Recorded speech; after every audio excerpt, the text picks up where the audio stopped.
एक पिता जैसी ऑफिस से लौटता है तो घर के अंदर उसकी 8 साल की बेटी होती है जो कि अभी अभी थोड़ी देर पहले स्कूल से आई है। तो उसके बाद जैसे वो पिता को आता हुआ देखती है तो एकदम से उसके गले लगकर कहने लगती है कि पापा मुझे आपसे कुछ बात करनी है। इस बात को सुनकर पिता भी अपने ऑफिस के बैग को साइड में रखता है और अपनी बेटी को गोद में उठाता है। कहता है कि हाँ बेटी बताओ क्या बात है। तो यहाँ पर बेटी बड़ी मासूमियत भरी आवाज में कहने लगती है कि पिताजी क्या हमारी टीचर मेरी मम्मी नहीं बन सकती।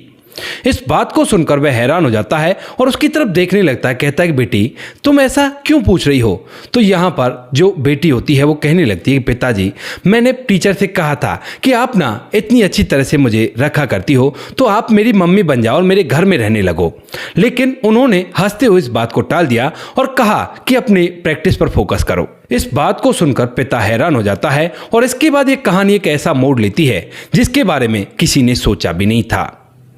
नमस्कार दोस्तों, मेरा नाम है जीतू और आप लोग देख रहे हो ब्रेन निर्माण चैनल। वीडियो को ज़्यादा से ज़्यादा शेयर करें और चैनल को सब्सक्राइब करना ना भूलें ताकि मेरा हौसला बढ़ता रहे। कोलकाता के अंदर एक परिवार रहा करता है। परिवार के अंदर एक पिता जिसका नाम राहुल होता है जो कि कंपनी में अच्छी नौकरी किया करता है। उसके घर में उसकी 8 साल की बेटी है जिस बेटी का नाम होता है माही। माही को वो अच्छी तरह से पाल पोस रहा है अकेला रहकर, क्योंकि उसकी पत्नी माही को जन्म देते हुए ही इस दुनिया को छोड़कर जा चुकी है। बेटी को भी इस बात के बारे में पता है और कभी कभी उसे अपनी माँ की बहुत ज्यादा याद आया करती है। अब तभी अचानक से एक दिन जो माही होती है वह अपने पिता से कहने लगती है कि पिताजी हमारे ना पेटीएम है और पेटीएम के अंदर आपको जाना पड़ेगा, क्योंकि कई बार जो राहुल होता है वह मना कर दिया करता है पेटीएम में जाने के लिए और वह वहीं से ही फोन से इस बात को हैंडल कर लिया करता है। लेकिन इस बार उनकी दूसरी टीचर आई थी और वो टीचर काफ़ी ज़्यादा स्ट्रिक्ट थी, तो इसीलिए बेटी कहती है देखो आप नहीं गए तो वो तरह तरह की बातें कहेंगे और आपको चलना पड़ेगा। इस बात को सुनकर जो राहुल है वो अपनी बेटी की जो समझता है और कहता है कि ठीक है बेटी इस बार मैं चलूंगा ज़रूर, आप टेंशन मत लो। तो संडे को पेटीएम रखी थी स्कूल वालों ने और संडे को ही वह अपनी बेटी को लेकर गाड़ी में बैठकर सीधा उसके स्कूल पर पहुंच जाता है। वहां जाने के बाद दोनों बाप बेटी बाहर खड़े हो जाते हैं। जो उनकी क्लास थी, क्लास के अंदर जो मैडम थी एक एक पेरेंट को बुलाकर बच्चों के साथ उनके साथ मीटिंग ले रही थी। तभी अचानक से जब उनका नंबर आता है तो उनको आवाज लगाई जाती है और उसके बाद जैसे ही राहुल अपनी बेटी को लेकर उस कमरे के अंदर कदम रखता है और सामने बैठी महिला टीचर को देखता है तो एकदम से उसके कदम ठहर से जाते हैं, क्योंकि सामने जो महिला टीचर थी वह और कोई नहीं उसी के साथ कॉलेज में पढ़ा करती थी और कभी ये महिला टीचर और राहुल दोनों एक दूसरे से बहुत ही ज्यादा प्यार किया करते थे, यानी कि ये कह लो कि एक दूसरे के लिए मर मिटा करते थे। महिला टीचर का नाम काव्या होता है और काव्या भी जैसे राहुल को देखती है तो वह भी देखकर एकदम से चुपचाप सी खड़ी रह जाती है और उसके बाद जब बच्ची की तरफ देखती है तो बच्ची दोनों की तरफ देख रही थी कि दोनों एक दूसरे की तरफ देख रहे हैं। लेकिन तभी जो काव्या होती है वो कहती है कि आइए बैठिए। इसके बाद जो राहुल होता है वह भी अपनी खामोशी को तोड़ता है और कदमों को बढ़ाते हुए सामने वाली चेयर पर जाकर बैठ जाता है। तभी यहाँ पर जो महिला टीचर होती है वह बेटी से कहने लगती है बेटी आप बाहर खेलो, मुझे आपके पिता से कुछ बात करनी है। अब राहुल और काव्या आमने सामने थे और कमरे के अंदर और कोई नहीं था। तो उसके बाद जो राहुल होता है वह उससे कहने लगता है कि काव्या तुम यहाँ पर क्या कर रही हो। तो उसके बाद यहाँ पर जो काव्या होती है वो कहने लगती है कि मैं तो यहाँ पर टीचर हूँ, लेकिन तुम क्या काव्या तुम्हारी बेटी है। तो उसके बाद जो राहुल है वो कहता है कि हाँ मेरी ही बेटी है। इस बात को सुनकर अजीब सा धक्का काव्या को लगता है और उसके बाद जो काव्या होती है महिला टीचर वह कहने लगती है कि ठीक है तो अपनी बेटी के ऊपर घर में ध्यान दिया करो, ये बुरी तरह से रहा करती है क्लास के अंदर, इसे देखने से लगता है कि इसकी केयर करने वाला कोई भी नहीं है। इस बात को सुनकर जो राहुल होता है वो कहने लगता है कि हाँ सच में ही कोई केयर करने वाला नहीं है, एक नौकरानी लगा रखी है, जब तक मैं ऑफिस से आया करता हूँ तो तब तक वो उसका ख्याल किया करती है, लेकिन वो भी इतनी अच्छी तरह से कहाँ कर पाए जितना एक माँ कर सकती है। अब इसकी माँ तो इसे जन्म देते ही इस दुनिया को छोड़कर जा चुकी थी। इस बात को सुनकर यहाँ पर जो काव्या होती है उसे फिर से एक झटका सा लगता है और उसके बाद वो कहने लगता है कि ठीक है कोई बात नहीं, ये लो आपकी बेटी की रिपोर्ट कार्ड और आप इसे ले जाओ। ऐसा कहकर जो काव्या होती है उसे जाने के लिए बोल देती है, लेकिन राहुल जो होता है वो उससे कुछ कहना चाहता है, लेकिन उतनी देर में वहां पर चपरासी आ जाता है जो कि चाय पानी लेकर आया था। लेकिन जैसे वो आता है तो उसके बाद उन दोनों के वार्तालाप कम होते हैं और यहाँ पर काव्या जब दोबारा से उससे कहती है कि तुम जाओ यहाँ से, तो यहाँ पर राहुल जाने तो लगता है, लेकिन जैसे ही चपरासी उस रूम से बाहर निकलता है तो वापस आने के बाद कहने लगता है कि काव्या, क्या हम इतने पराये हो गए? क्या हम एक बार फिर से नहीं मिल सकते? मुझे तुमसे कुछ बातें करनी है, कुछ बातें पूछनी है और उनका जवाब मुझे चाहिए। इस बात को सुनकर यहाँ पर जो काव्या होती है वह पहले तो उससे मना करती है, लेकिन उसके बाद जब वह दोबारा कहता है तो वो कह देती है कि ठीक है, जो पार्क के पास में कॉफी शॉप है जिसमें हम कभी पहले मिला करते थे, तो वहां पर मिल सकते हैं शाम को 6 बजे, तो वहीं पर आ जाना। ऐसा कहकर वह उसे जाने के लिए कह देती है और जो राहुल होता है वह वहां से बाहर निकलता है। बाहर निकलने के बाद रास्ते में वो उन दोनों को याद करता है जब काव्या और वो कॉलेज में पढ़ा करते थे, लेकिन तभी एक दिन अचानक से जो काव्या है वह कॉलेज से ऐसे गायब हो गई कि उसका कोई भी अता पता नहीं था और उसका फोन भी पूरी तरह से बंद आ रहा था, उससे कोई भी कांटेक्ट नहीं हो पाता है। तो यहाँ पर राहुल सोचता है कि शायद इसने किसी अमीर ज़्यादा से शादी कर ली है और इसी वजह से मुझे छोड़ दिया है, क्योंकि उस टाइम पर राहुल के पास कुछ भी नहीं था, ना तो कोई नौकरी थी और ना ही कोई अच्छा खासा रुपया पैसा था। इसी वजह से जो राहुल है वो इन बातों को सोचता है और इन्हीं बातों के जवाब लेने के लिए वह काव्या से मिलना चाहता था। उसके बाद वह अपनी बेटी को ले जाता और बेटी को ले जाने के बाद वह उसे घर छोड़कर शाम को 6 बजे से लगभग 15 मिनट पहले ही उस रेस्टोरेंट में पहुंच जाता है और वहां पर जाकर कॉफ़ी ऑर्डर करने के लिए बोल देता है, लेकिन कहता है कि जब मेरे साथ कोई आ जाए तो उसके बाद कॉफ़ी ले आना। यहाँ पर थोड़ी देर में, यानी कि जब टाइम होता है 6 बजते हैं, 6:05 पर जो काव्या होती है वह भी उस कॉफ़ी कैफे में आ जाती है और जैसे काव्या और राहुल अब दोनों एक दूसरे के आमने सामने होते हैं, तो यहाँ पर अब तक जो काव्या है वो अपना मन बदल चुकी थी और उसके दिमाग में न जाने क्या बात चल रही थी, तो इसी वजह से उसका माथा चढ़ा हुआ था और जैसे वो उसके सामने आकर बैठती है तो एकदम से डायरेक्ट कहने लगती है कि बताओ क्या बात करनी थी तुम्हें।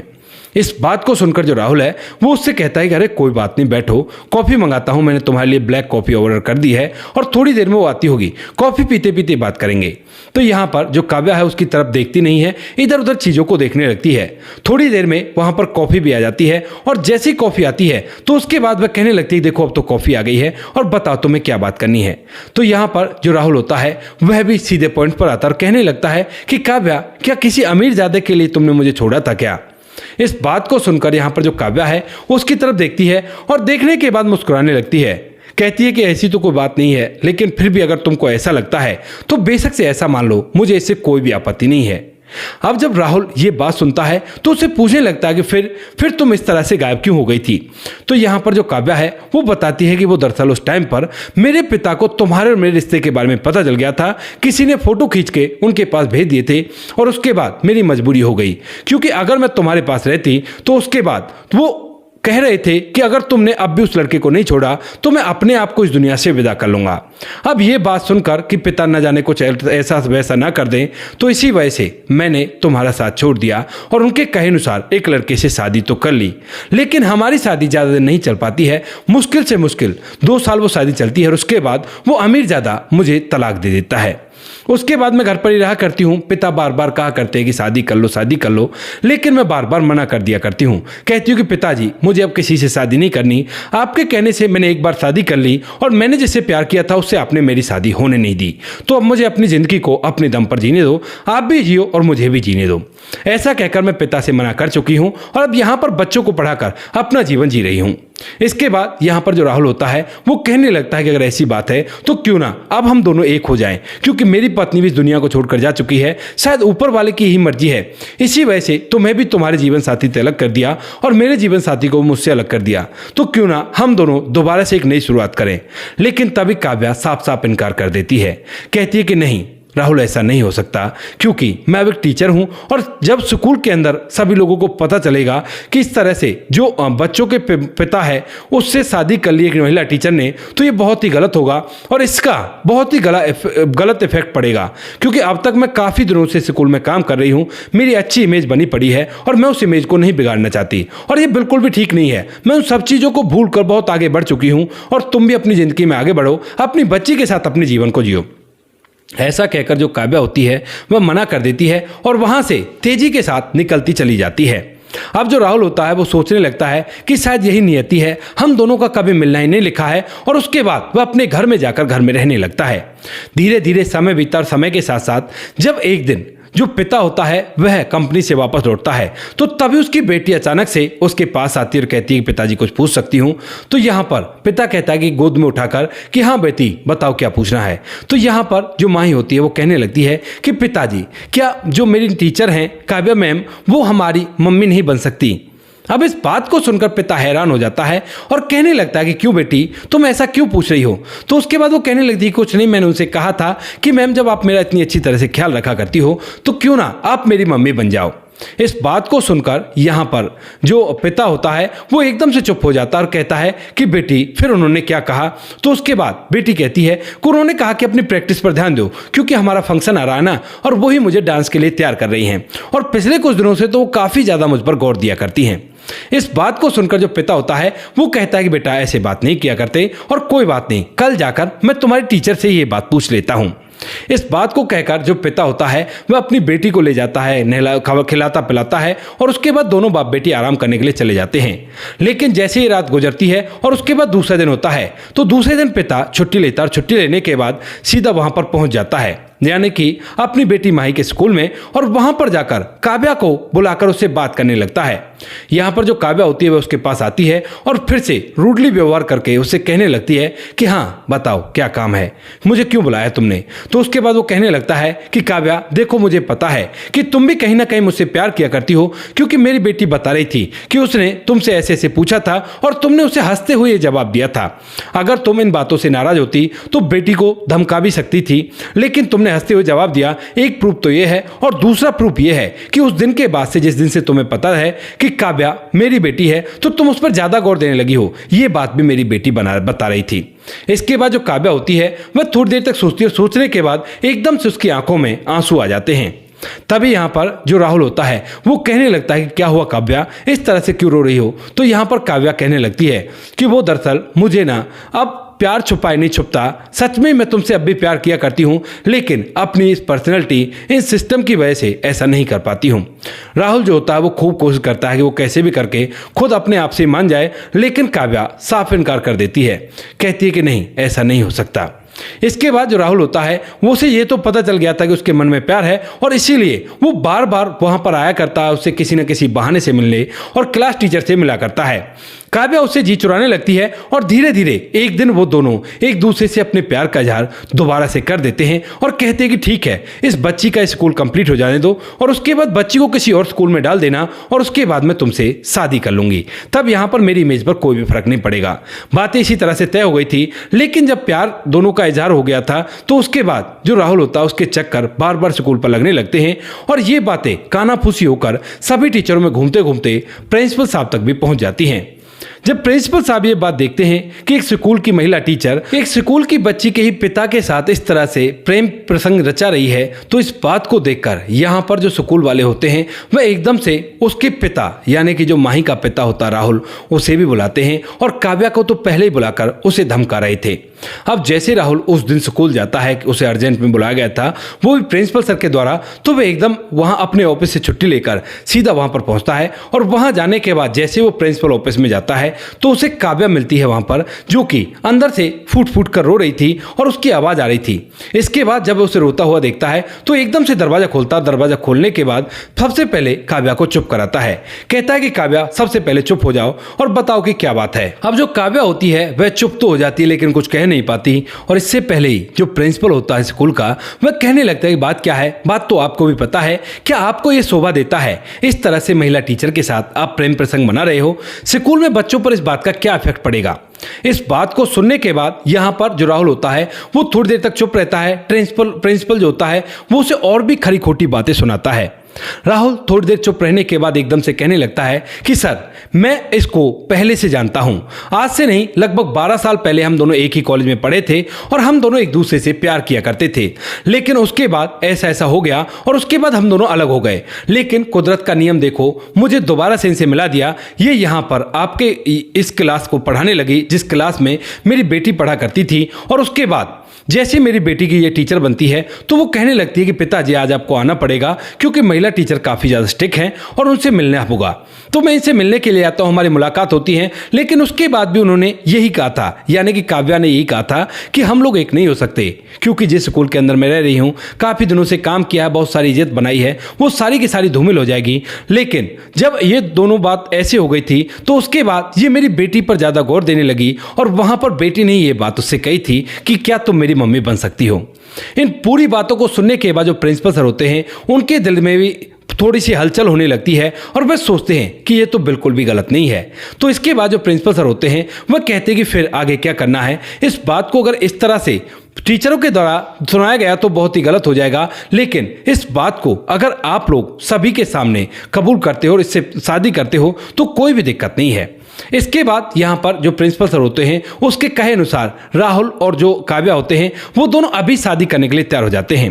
राहुल और काव्या की शादी के लिए स्कूल के काफ़ी ज़्यादा स्टाफ मिला था और मिलने के बाद उनको अच्छे से आशीर्वाद भी दिया था। शादी होने के बाद जो काव्या है वो घर में अपनी बेटी की माँ बन जाती है और स्कूल में उसकी टीचर बन जाती है और अच्छी तरह से आज तक भी अपने जीवन को वो लोग खुशियों से जी रहे हैं। यानी कि वो बिछड़ा हुआ प्यार जो कि कॉलेज टाइम में बिछड़ गया था वो अब दोबारा से एक हो गया है और वो लोग खुशियों के साथ रह रहे हैं। बेटी को अपनी माँ मिल गई है और जो पुराना प्यार था यानी प्रेमिका थी उसे अपना प्रेमी मिल गया है। अब यहाँ पर ये परिवार तो कंप्लीट हो गया था, लेकिन इसके बारे में जैसी काव्या के पिता को पता चलता है तो वह गुस्सा ना करके अपनी बेटी को बुलाते हैं और कहते हैं कि बेटी यहाँ पर आ जाओ। दरअसल काव्या को ऐसा लग रहा था कि उसके पिता को पता चलेगा तो वो नाराज होंगे और इसी वजह से वह उससे बात नहीं कर रही थी। लेकिन पिता तक जब ये बात पहुंचती है तो उसके बाद वह अपनी बेटी को कॉन्टेक्ट करता है और कहता है कि बेटी मुझे अब इससे कोई भी आपत्ति नहीं है, क्योंकि अब जिसे तुमने चूज किया है वही शायद ऊपर वाले की मर्जी थी और मैंने ही गलती की थी तुम्हारी शादी किसी और से करवाकर।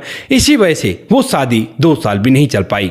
अब यहाँ पर जब काव्या को ये बात पता चलती है कि उसका पिता भी इस बात से राजी है तो उसके बाद वह बड़ी खुश हो जाती है और इस खुशी के मारे अपने पति को लेकर सीधा अपने पिता के पास पहुंच जाती है।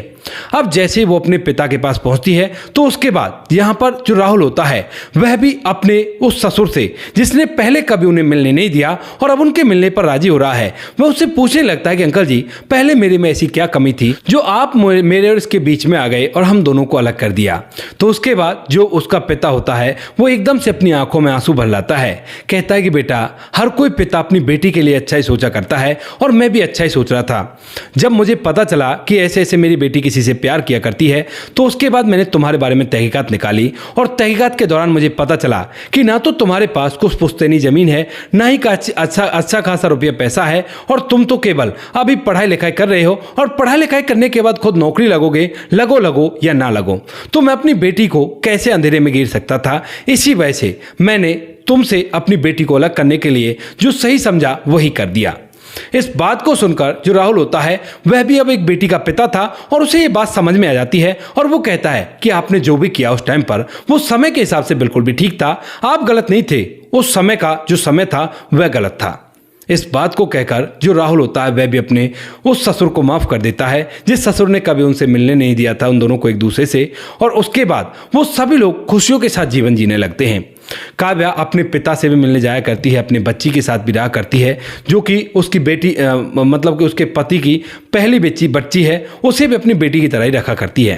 तो दोस्तों ये थी आज की कहानी। आपको जैसी भी लगी हो कमेंट सेक्शन में बता देना। वीडियो अगर अच्छी लगी हो वीडियो को लाइक, चैनल को सब्सक्राइब जरूर करें ताकि हमें थोड़ा सा हौसला मिल सके आप लोगों के लिए ऐसे अच्छे वीडियो बनाने के लिए। इन कहानियों को सुनाने का उद्देश्य किसी को परेशान करना बिल्कुल भी नहीं है। ये कहानी आपको इसलिए सुनाई जाती है ताकि आप लोग इन कहानियों में से कुछ ना कुछ सीख सको और अपने जीवन में उस चीज़ को अप्लाई कर सको। मिलते हैं किसी नेक्स्ट वीडियो नए टॉपिक के साथ, तब तक के लिए जय हिंद, जय भारत, जय हिंदुस्तान।